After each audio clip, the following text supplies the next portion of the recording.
Hello, everybody. Welcome to today's episode.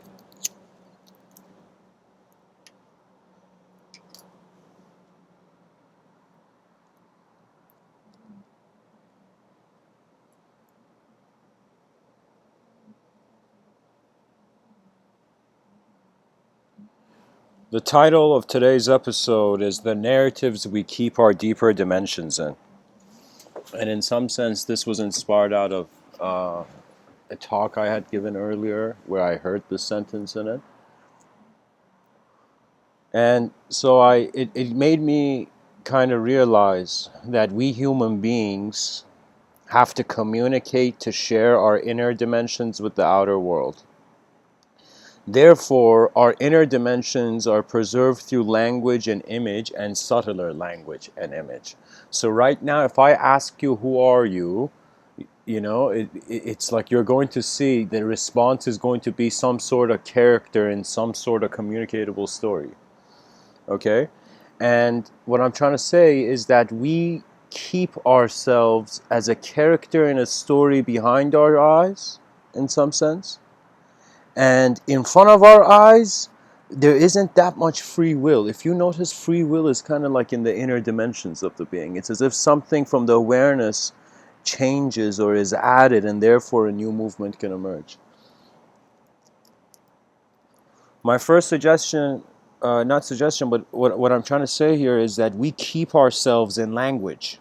Behind our eyes, we exist through language. We exist through a sort of structure of subtler acceptance of reality.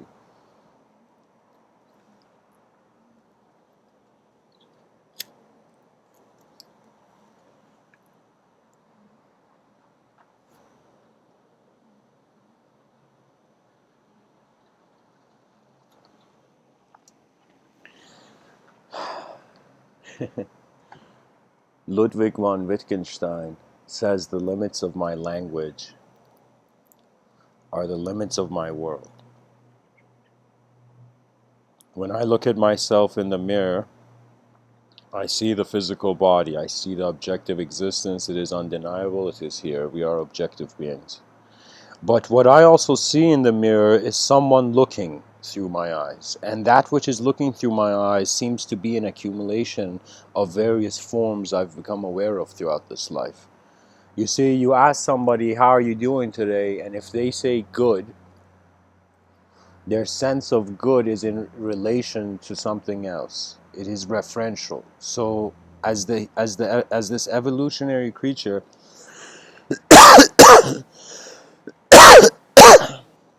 pretty much the unconscious movement of nature, I don't know how to say it, pretty much like imagine everything just being phenomena, and then this phenomena somehow acknowledges itself. It acknowledges itself by separating itself from the world that it thinks it is of. That means perhaps many animals don't, how would I say it?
Guys, give me a couple seconds. I gotta realign.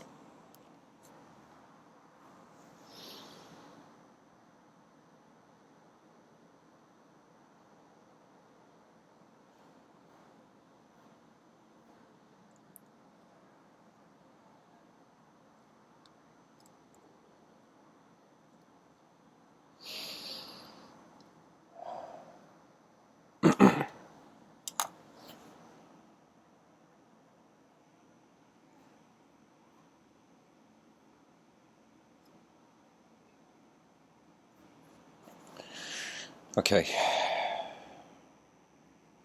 I find that every human being is acknowledging the world on some axis. Externally, we can say the planet has an axis. Okay, it's the same axis for everybody externally. Internally, how the world is kept, how the attention of the being animates reality, how it contains it through subjective reference points as it accumulates it through childhood till now, that is a different story. We see on one level an aspect of this life, this existence, this life, this human living. It has to do with naturally things are occurring, as if this world brings with it laws, and these laws in some sense are already set in motion. You can say a law is an intelligent activity prior to the being's presence. I consider it as so.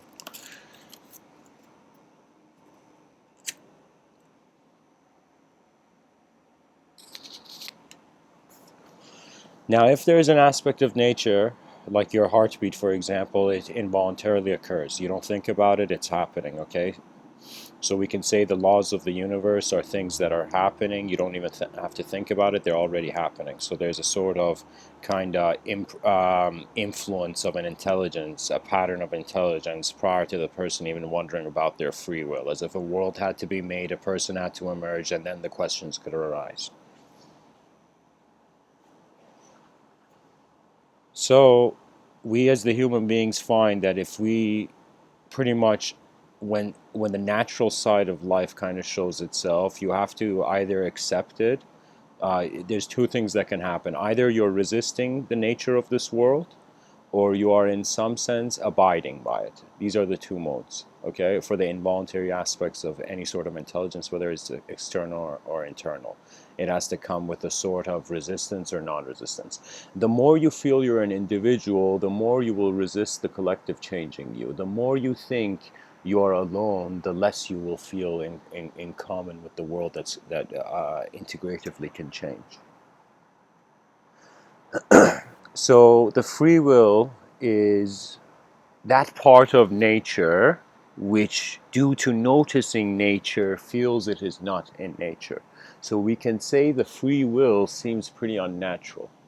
Okay, it's as if like we human beings were under the impression nature is just happening. There's no supernatural force, nothing else.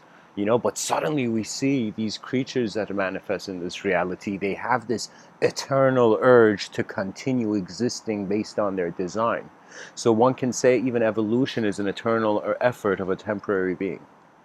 Okay, of a temporary creature. So what I'm trying to say is that how the world was seen gave permission for how the self was to be seen. Now, for me, it's as if like the world kind of made you into an individual. Now, for many years as an individual, as you live through this life, eventually you wonder the initial data you got. And this is very interesting because for me, it doesn't matter. People are playing idea games. There's no such thing as science, no such thing as religion. There's no such thing as language, believe it or not.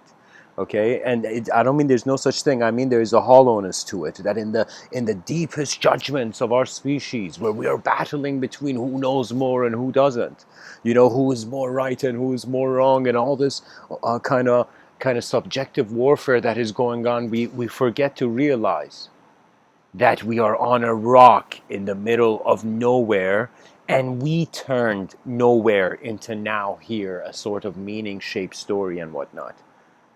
So for me, life doesn't have it's as if like you don't have access to the truth, simply because it's as if it's either truth is here or it is not. You see, either you are in the right building or you're not. Okay, if you're not in the right building, it doesn't matter how far you choose. The way your mind constrains itself is that it limits reality. For me, that's what I understood. Any moment in this life where it's as if some people say it is the madness of the ego. They say the ego is a trickster. And what does that mean? That means the person is getting convinced by a temporary abstract projection upon their subjective reality. Okay? It's similar to anger. So I feel that I don't blame our species being violent, because I could totally understand, unless Rinpoche, Sogyal Rinpoche, Rogyal Rinpoche, I just made something new. Sogyal Rinpoche, this Tibetan, pretty much Buddhist practitioner and sage, he has this incredible saying, which I think is one of the most important statements to be heard. He says, unless you conquer anger, your enemies in this life will be inexhaustible. What that means is, unless you put a conscious effort to study how consciousness is being, it's as if like you don't realize you don't have an enemy. Your eyes see enemies. The human mind is caged. It is caged by animalistic impulses. That means, if it's like very funny, guys, we're identifying as people that are kind of part of, like, how can I say it? Like, imagine a scientist who begins to truly wonder what science is saying, and begins to see that, okay, we are all made of atoms. We're all made of particles. Prior to anything, it was just atomic existence, as if a soup of energy suddenly, went out with a bang. So it's one of those things where,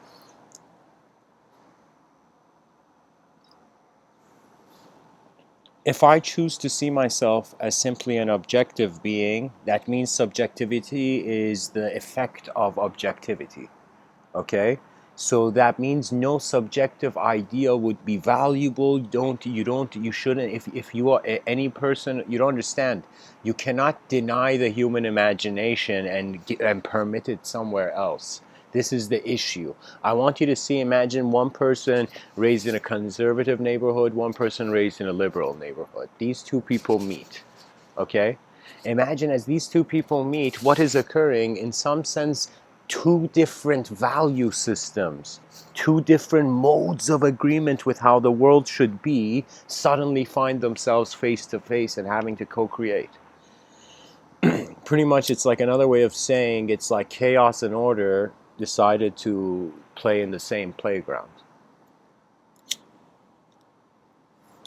Chaos wanted to break things, order wanted to fix things, and therefore they decided to pair up. One would break things because the chaotic nature seeks, it gets, like, you don't understand, desire, it is not just what you want. It is how the world has conditioned you to want things. Okay, there's so many people on this planet who want things they don't have a reality for. That's why they never get it. It's like you want a result, but you're not putting the work to do it, so how will you get the result, It is true that an angelic hand could raise an animal, into the wealth of intelligence. But for me, it is so crucial that the person begins to recognize, now comes the responsibility from 2019 and beyond. Dear human beings, my dear humanity, we are alive once. What can we do? We can use the tools that are accessible. That's one thing I was certain of since I heard the idea of the caveman. That the caveman made fire by getting random stuff and hitting it together, and eventually bringing order, bringing the intelligence of a new order. For now, I feel like our civilization is I say it often, I say we are a young species. We're stuck in costume games. You know how like little kids, dress up because it's like, their imagination is going free. I am telling you, our species does not know what intelligence is. It knows what intelligence could be, but it doesn't know what it is. because we cannot deny the unknown. Any field of knowledge that rejects the potentials found within the unknown aspects of reality, in some sense, is shooting their own foot. You don't understand. It's not that you're just holding the world and it's just you here and you have free will and you could do whatever you want. It's also that the world is holding you here. As you hold the world holds you. So in some sense, that's what I understood. When my eyes opened up in this world, I was like, okay.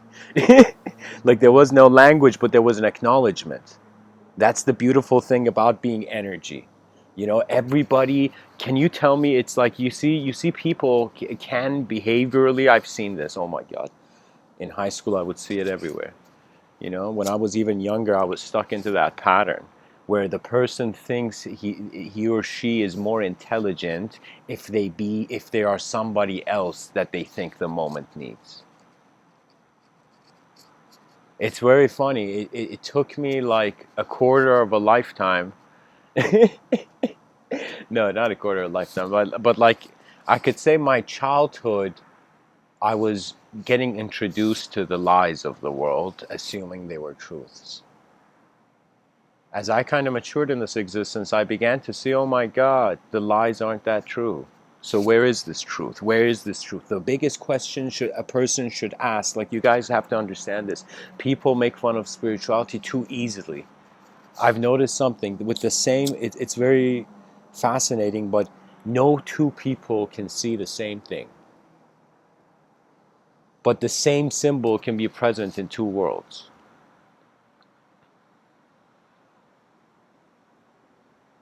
I want you to kind of think of it this way.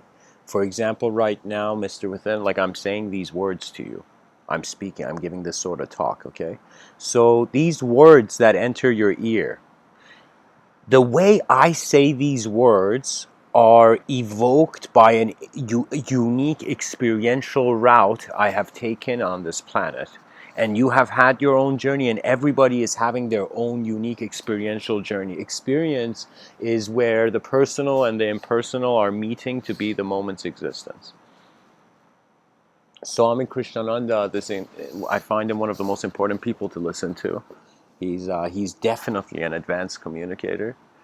He's somebody who somehow, very strangely, I was talking about him before ever going to India, but I found myself suddenly being in an ashram beside the Divine Life Society, and I actually went into the meditation hall of the Divine Life Society. This is Swami Shivananda's temple, right?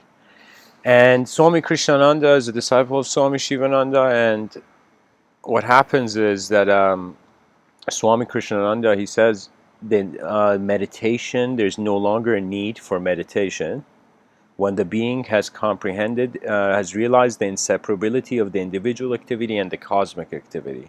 Because there is this separation between individual and a better place where the individual can be, it's as if there is a separation. We have made one phenomena into the cosmos, into the cosmos and the individual. Okay? And we don't realize it, but we are such able moments of intelligence that it's not that we're human. We find ourselves in humanity, but we are not. I don't believe we're human. I believe we are attributeless attention, because fundamentally, if reality is kept as a field of intelligence, no individual particle could be the king of the universe. It's as if you can say self-realization, enlightenment is like a drop falling from an unknown sky and experiencing a vertical individual dimension. But the moment it makes this raindrop contacts the ocean, it is suddenly, instantaneously experiences a horizontal collectivity. It doesn't mean the individuality is gone. It just means the inseparability of the individual and the cosmos has led to a new way of being. Okay, we see this in every film or movie or show. How is the character development occurring? I mean, of course, the character has obstacles he has to go through, he or she has to go through, but the character will eventually find themselves in a situation where they have to accept the new experiences that life brings and incorporate it, you know? You see, the human mind can be very fragile, but it can also be very solid and strong. Okay, that means I want you to think, for example, it's like your skin is very Like you see, it's a gentle kind of organic material. Okay, but but imagine right now your skin suddenly could all harden and you could have diamond skin, for example.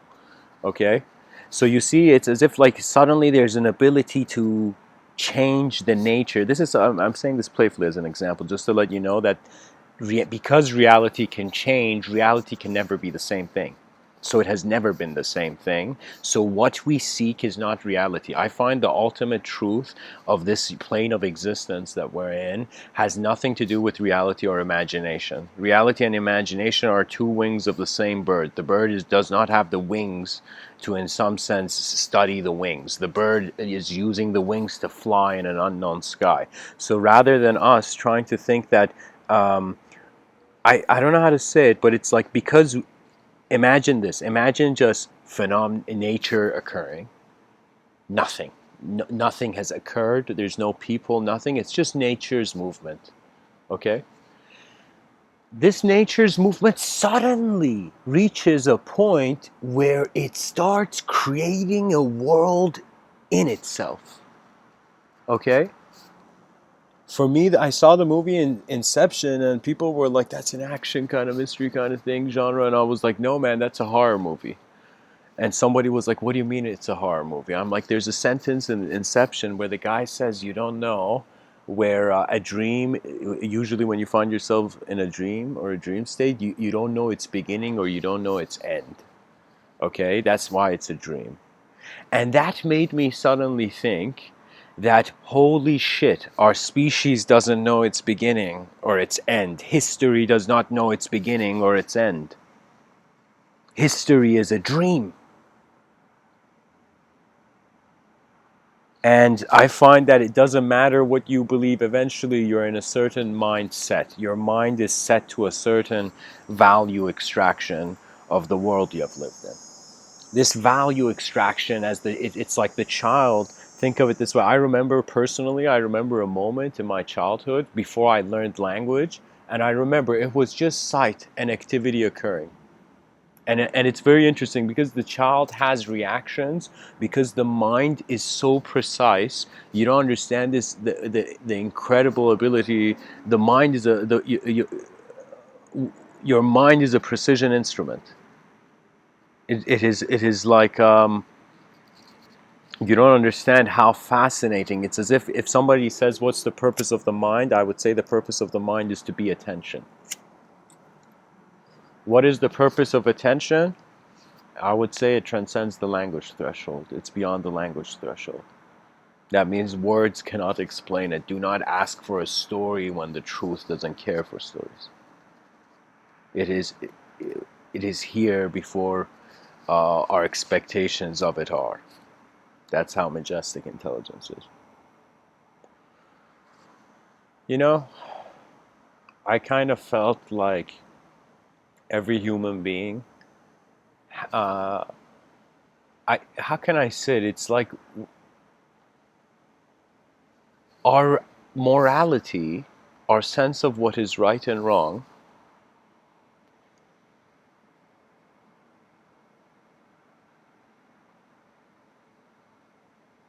shifts in accordance to the environment that um, that adjusts it.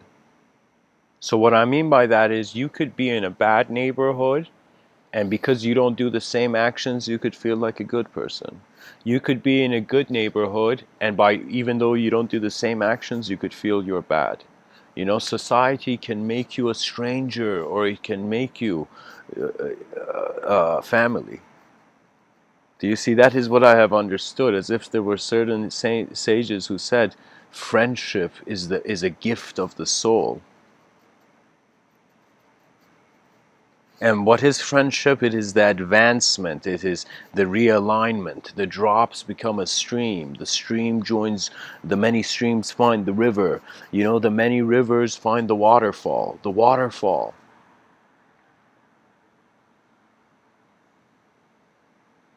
finds the ocean.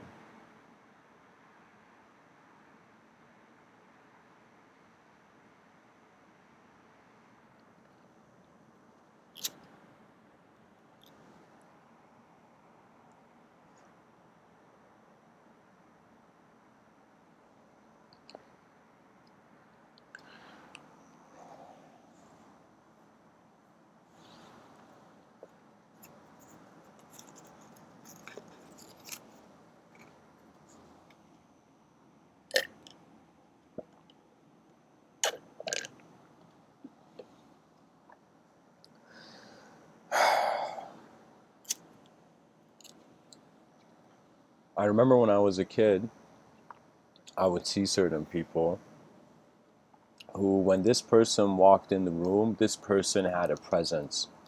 When this when this person spoke, like I remember my childhood, I'll give you an example. Like one of them was my grandfather. Okay, he had a very unique presence about him. Whenever he entered the room, it didn't matter if it was, in some sense, rich or poor, they all stood up. And so I wondered, what is the presence? And I realized the presence is an acknowledgement of status, at least in his sense, but I recognize it's about what the person brings with their attention. Every person's attention brings with it a unique kind of gift they have to open for the world. Your inner realities exist and technology exists so they can all be communicated. You can say language was an attempt to create a bridge between the inner dimensions of human beings. It was to allow what is behind the eyes to stand before them.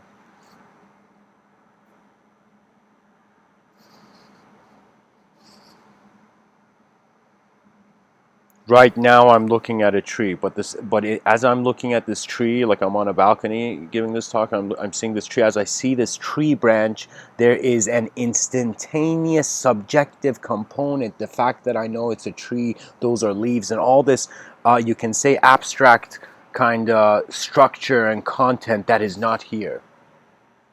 It's as if the person has thoughts, but you tell them put your thoughts on the table, and they can't.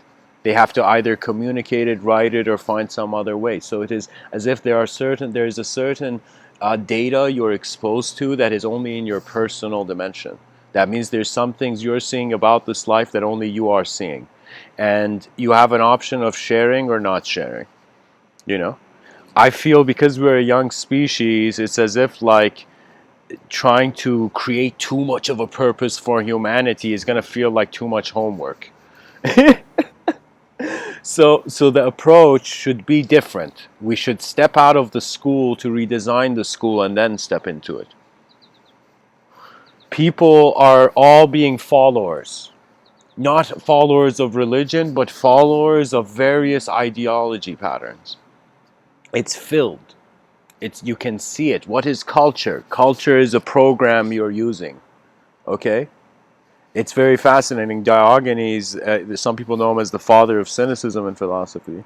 This great philosopher, I consider him to be one of the most badass philosophers in history, by the way, him and Bodhidharma.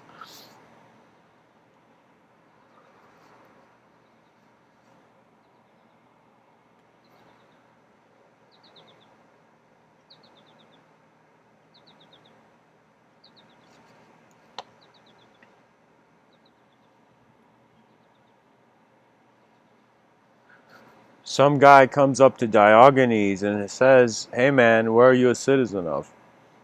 Like, where are you from?" And Diogenes looks at the guy and shouts. Like, this man was so intense. Like, you know, like saying he's the father of cynicism kind of gives that away. And so he looks at the man. He says, "Where am I from?" Kind of like Robert De Niro. It's like, "You talking to me? You talking to me? Where am I from? Where am I? Where am I from? I'm a citizen of the cosmopolites." That's his response. And the man is stunned. The man is stunned because he got a revelation from what Diogenes said. This man was thinking he's a citizen of this country, this little chunk of land with walls around it and a colored flag, And rather, Diogenes was living on a planet where he was a citizen of the universe, as if it didn't matter what planet he was on. He was welcomed. He was allowed in existence. And that is the tragedy of violence. It denies progress. That is the only issue. That is why, we need some sort of collective effort towards a peaceful environment. We need peace because the greater renaissances, intelligent renaissances on this planet will not occur. You don't understand. It has to do with the space. Okay? Think of it this way. It's as um, if your house is not, for example, properly clean or whatnot, you won't invite, for example, important guests. You know? Let me see if I can come up with another example. But what I'm trying to say is that, like, you must create the environment for your talent and the greater dimensions of your intelligence to step out. And the way intelligence works, it requires some sort of user interface. Okay, that means no one can be intelligent on their own. That means it doesn't matter if somebody has the highest IQ or the lowest IQ. If they're both sitting and doing nothing, it's as if like there's no application. There is nothing being worked with to even measure an intelligent factor. So you see what I'm saying? In our stillness and silence and lack of effort to be or do things, we in some sense are just a watcher. We're a witness of the moment. The simplicity of this witness is actually something that the being is something you remember. You remember before you could forget that you were just a thought in a temporary body. That is the story, ladies and gentlemen. That's why I found hope. I was like, oh my God, everything's temporary. And then suddenly I was like, I heard even stories about spirituality, heaven and all this. And I was like, oh man, these stories are temporary too. And then suddenly I was thinking, and then I realized you cannot look for someone when you're in the wrong room. Okay, you cannot look for something if you're in the wrong room. Imagine you're looking for your briefcase and like in like the dryer, like it's like it'll never be there. So I'm trying to say something like you're creating the inner space that is receiving your outer space. This inner space is for now being owned by a thought of self which you, as a moment of experience, feel you are. Mainstream is this. Anybody who right now thinks they're normal, ladies and gentlemen, you all think your thoughts. You all think your thoughts. You think you are a certain momentary abstract projection of yourself, not realizing humanity is a dynamic movement. It's like the spirit of humanity cannot die because the spirit of humanity is not limited to the human construct. It is the motivation of the intelligence of this universal sector. We're not here alone. The whole world is awake. All those people who are still waiting for truth, keep waiting. Keep waiting until you recognize the candle is going to melt.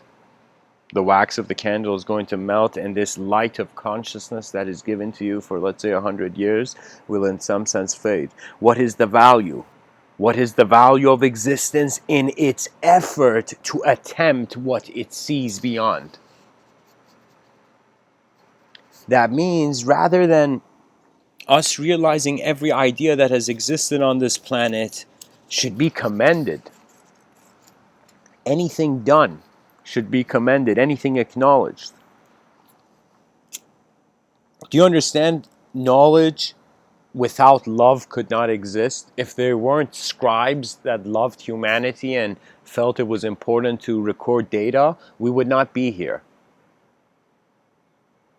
It is the vision of the collective that inspires the individual, and as the individual suddenly begins living this life, where it's as if you stop living just for your life, you live for life. You choose to exist every moment of your being with an incredible ability to wonder about efficiency. That's it. That means for me, it's like I stop seeing this guy's a good person, that guy's a bad person, this is an evil person, that's an angel, devil. I was like, what is this? What is this costume kind of game we're playing with our thoughts, with our attention? It's either efficient behavior or inefficient behavior. This efficiency is based on known factors and unknown factors, and the greatest known factor is a collective re-envisionment of the species' values. We have to re-establish and find and strengthen the pillars of civilization, those ways of seeing the world that help it. So mankind, this is the situation. We got rid of the animal kingdom. Sorry, no, we got rid of the animal kingdom. We stepped out of the food chain, okay? Our ancestors managed to create society and step out of this food chain. Find ways of protection. So as we stepped out of the food chain, we find ourselves now in a different food chain, in the food chain of the communication of our animalistic aspects. So it's as if first we had to worry about not only each other, but we had to also worry about like a lion or saber-toothed tiger running from the bushes towards us. Okay? So it's as if we got rid of that in whole intensity of like, animals attacking us and us being no longer on the top of the food chain, suddenly becoming on top of the food chain.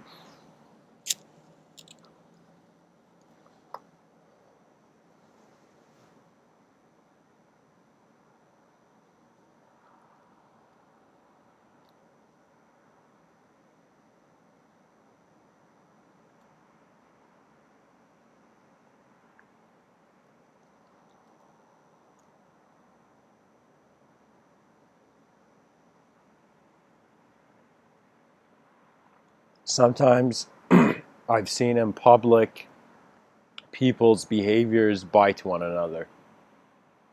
I have seen a dishonesty in society where I have felt I am walking in a wasteland. That means the problem with greed, that it sacrifices, not sacrifices, but doesn't understand the opportunity cost. I want you to think of it this way. Imagine you became the king of the world, you conquered all your enemies, you reached the peak of your ego. Your ego evolved to its greatest form. You became the wealthiest, most powerful, and imagine technology had evolved to such a point where you were also immortal. Okay? Where your body didn't die, like some Elysium stuff, you know? So you see,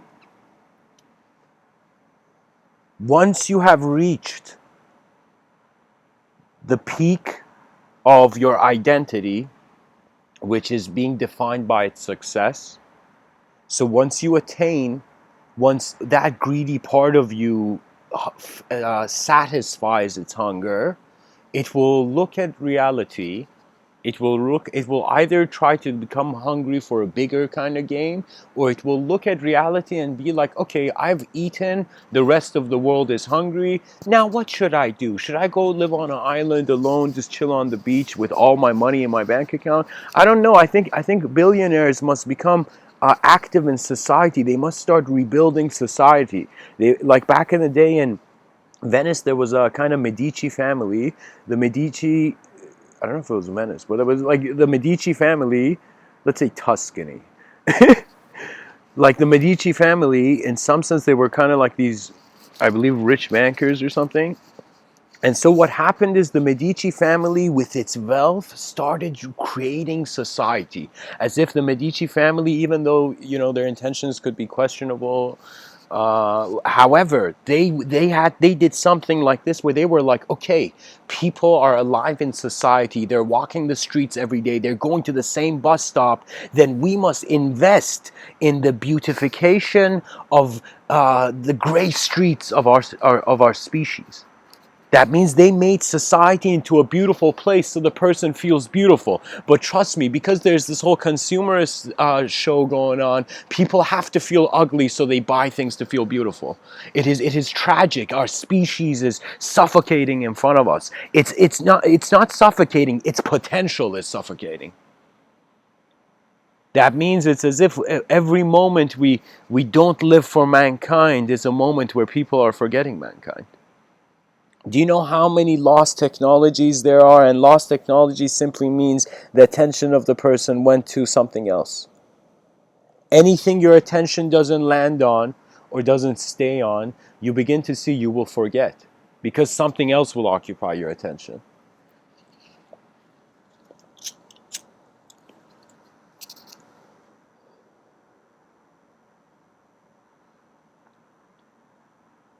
You don't understand. Sometimes I feel that our personalities are dependent on not just the stimulus of the environment, how the environment makes us be a person, but also it has to do with our mortality factor.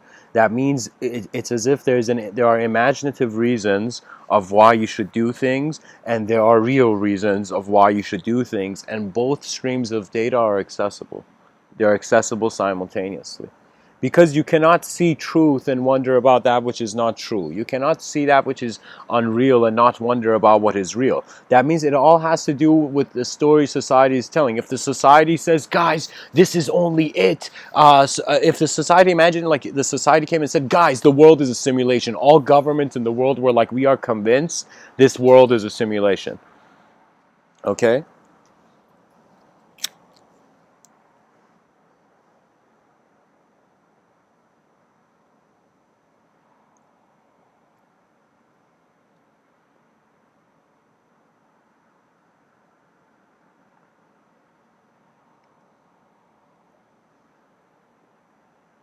The people would then say, okay, we're in an illusion. Where can we go? They wonder about reality. And if it was real, you know, if all the governments now currently are acknowledging this world is just this world, okay, what we see is only what we see, okay, so based on that acknowledgement, it's as if like people will be like, okay, you're telling me there's nothing deeper, I will wonder about the deeper. You're telling me there's something deeper, I'll wonder about there not being something deeper. And this game goes on. It's kind of like how the mind engaged. The mind, it's as if a part of your survival has to do with a chaotic identity aspect and an ordered identity aspect. That means there is a part of the human being that is pure love, let's say pure order. And then you see there's a part of, how can I tell you, a part of the human being which is pure chaos, pure hate.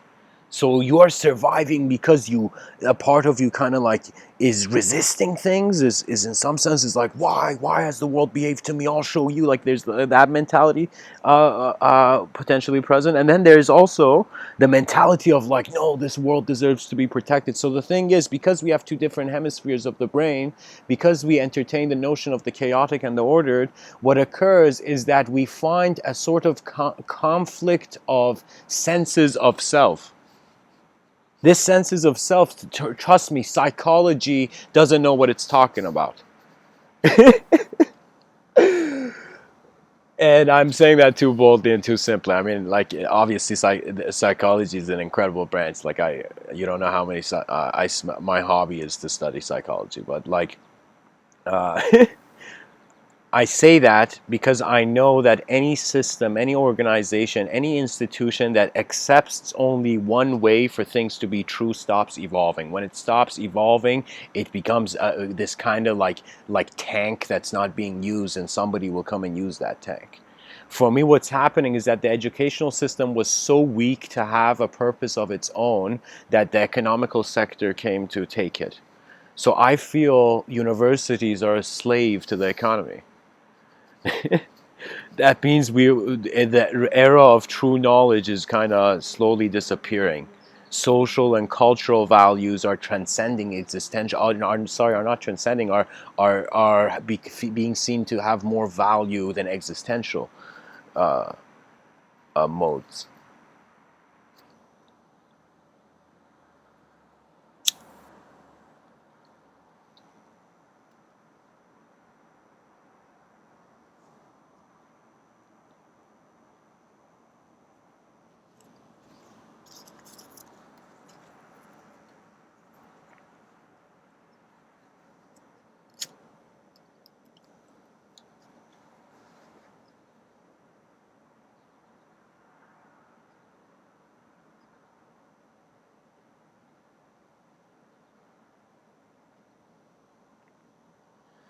Anyways, guys, thanks for tuning in. I'm going to.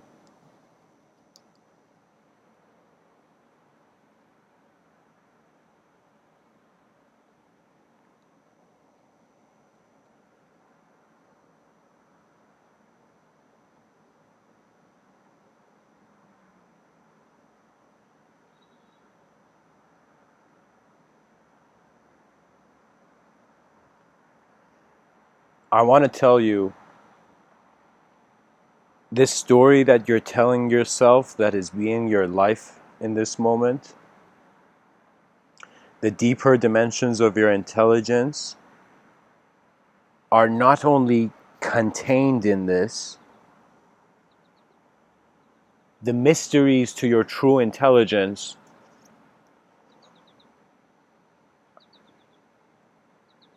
has to do with an acknowledgement of that which is behind your eyes, which means it has to do with your presence, not your personality. Right now, like the person, like how I'm speaking right now, like who you're hearing and the impression you have of Mr. Within or whatever, like, so like how you're seeing me speak, that's my personality.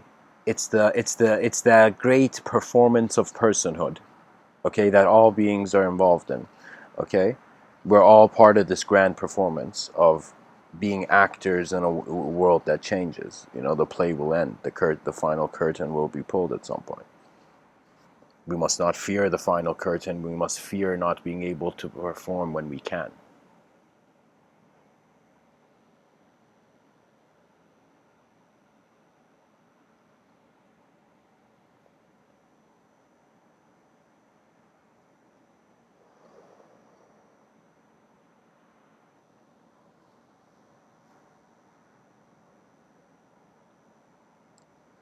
There's a quote from the Lotus Sutra that could do this concept I'm speaking about, justice. It says, keep your mind alive and free without abiding in anywhere or anything. Which it means don't keep a conceptual, a subjective condition for your objective existence. Watch your objective existence happen naturally, experience it naturally, have natural expectations for it. That means honor the unknown. And subjectively, be playful. I say playful, but I'm saying like don't treat your thoughts as if they are real. Treat them as if they are data that can be used.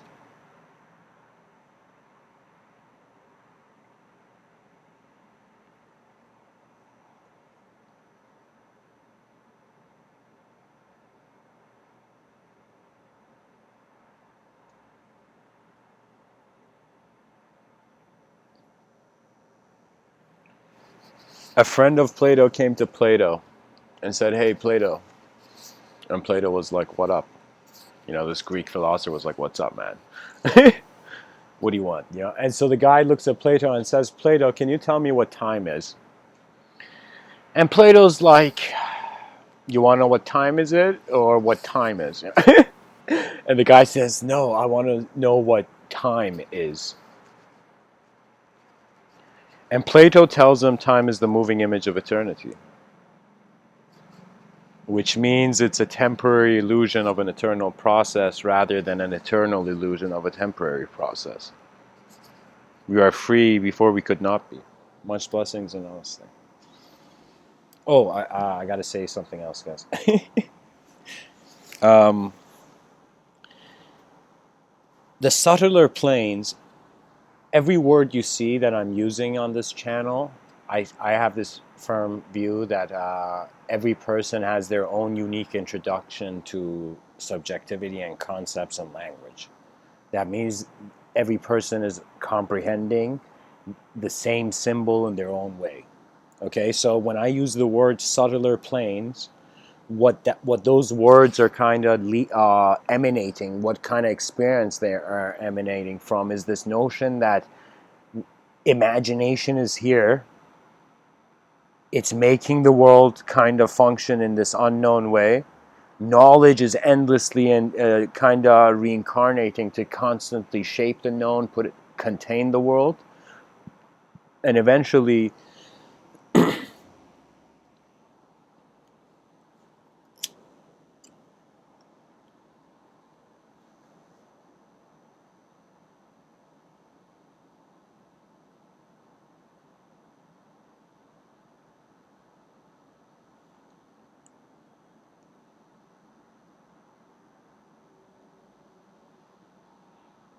the sight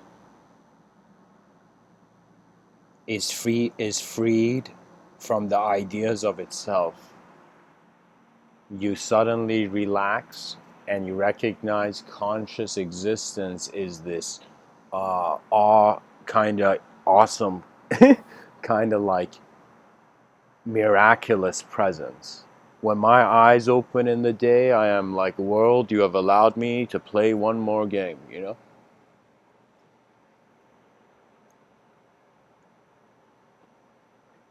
Alan Watts has this quote where he says like when you're washing a lot of dishes, you in some sense have to like I would wash dishes in the house, and this saying from Alan Watts was something where it's as if you treat each plate as if you're in your mind, in your inner reality, you're just washing one plate, even though it could be like 20 plates or whatever. Do you see? So that means internally,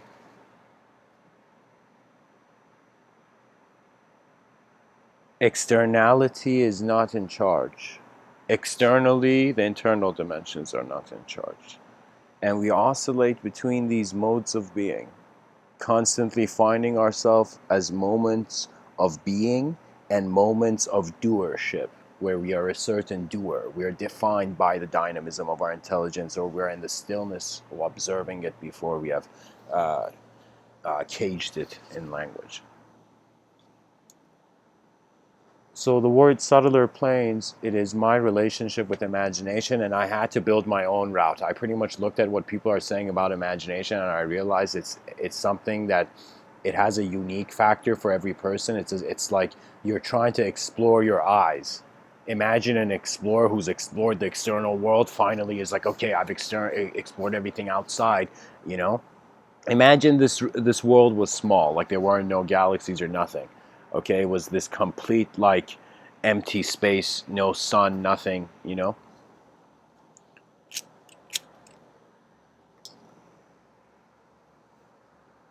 In emptiness, truth uh, finds the mirror of existence.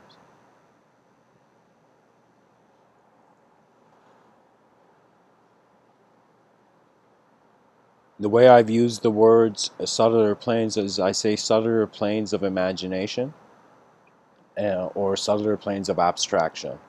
And I have this kind of notion, this concept I've created, I call it pilots of consciousness. The pilots of consciousness are beings, are moments of intelligence that are navigating their plane of existence as their plane of existence. That means they have remembered how they're being the universe. So it's as if their life doesn't have purpose anymore, a purpose that can be found in time or space, because all purpose in time and space is inevitable and temporary and hollow. So that means in the short run, you do something, but in the long run, it's hollow. And just for us to think that we're objective beings is we are giving in too soon. If there's 0.00, whatever amount of zeros, your criticism wants to have 0.1%. So 0.0001% chance that there could be another dimension not accessible to us, not just accessible to our sensory perception, we will find as if the person who steps through the portal is for the first time it's like the person who enters a portal and enters a new world, for example, think of a Stargate thing. That person is in a different world, but as the world before. It's not only you think you're a sense of self, the ego takes various forms. If you so this is the Buddhist ego, oneness. Oneness is incredibly egotistic. Any person's like, yo, it's all oneness, bro. Just sit there and just oneness. It's like, for how long do we want to play language games? Reality functions based on commands that no human ear can share vocally. That means I'm telling you, trust me, instruction has various values. There is some things that man's mind is instructing itself, and there's some things that nature is instructing man's mind. That means when you live for the world, a greater self emerges, a self that has accepted what it is, and therefore can help it. You cannot love something if you don't accept it. I've seen this. The moment a person sees you and what they see you as takes shape in a part of their memory structure, it's as if they no longer see you. They're seeing their past in you. So that is why they have always been, it's as if they have never seen you. This is why many times where certain chaotic comments have approached me in this life, I have not responded. You know why? Because I'm like, this person thinks he knows me better than me and thinks he's right. You know, and I think it was Ernest Hemingway. He says, if you fight with a pig, you'll get muddy. So what that means is, in some sense, I find the greatest warriors, they had won the war with the world, not just with other clans or people or whatever. The greatest warrior is truth, because that is the only thing that's here.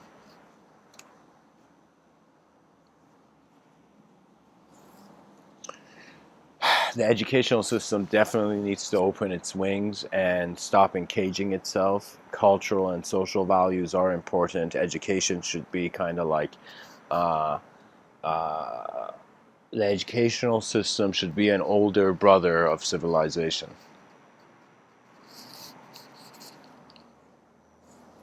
It should care. It should care for how free the eyes of the being can be. So eventually, when one recognizes life is being contained in a narrative in your subtler plane, an abstract narrative is holding the world for you, you kind of giggle and you find yourself in a moment where you see, okay, you can choose to endlessly, for your end of your life, shape things. You could choose it to be unshaped, or you could walk every day as if you don't know what's going to happen, and then be a moment of how can I tell you, as if when fear is gone, the strong could never die. Pretty much, we're gonna reverse engineer our confusions into clarity, or into a neutrality where the clarity can be reestablished. Think of it this way: before you can physically get rid of slavery, you have to get rid of mental slavery. You have to get rid of the kind of inner dialogue that occurs within people's minds that limits them to their own ability. Trust me, I read a lot of, not not a lot, to some extent. I kind of looked at certain important quotes from certain historic figures, certain people in history who they were like superheroes, like they were like the Avengers for me in regards to what they actually did for in history. When we can change the mind of the species in an instant, that's when heaven and hell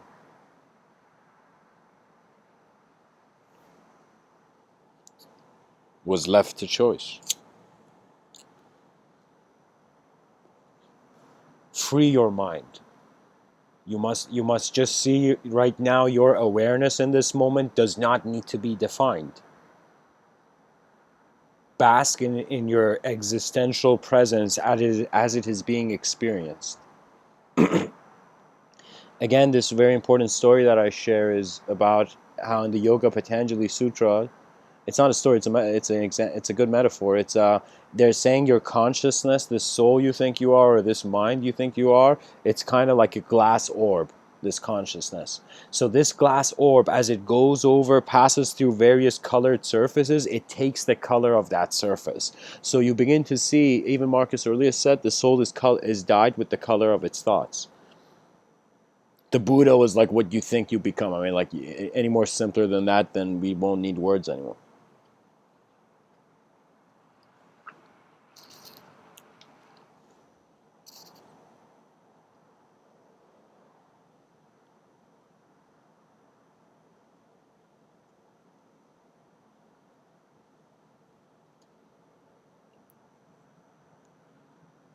You must find the love of your species. You must find a sort of care for humanity's vision. We must care how the eyes of the future generations open. We must care how we pilot our plane of existence, how we pilot our attention throughout the day. Through various narratives, through various structures, through various landscapes, fields, and analysis of various systems. True knowledge comes to the person, I find, when they understand the value of their experience. When they understand how important it is that everybody is on a rock in the middle of nowhere. You want truth, it may be behind your eyes.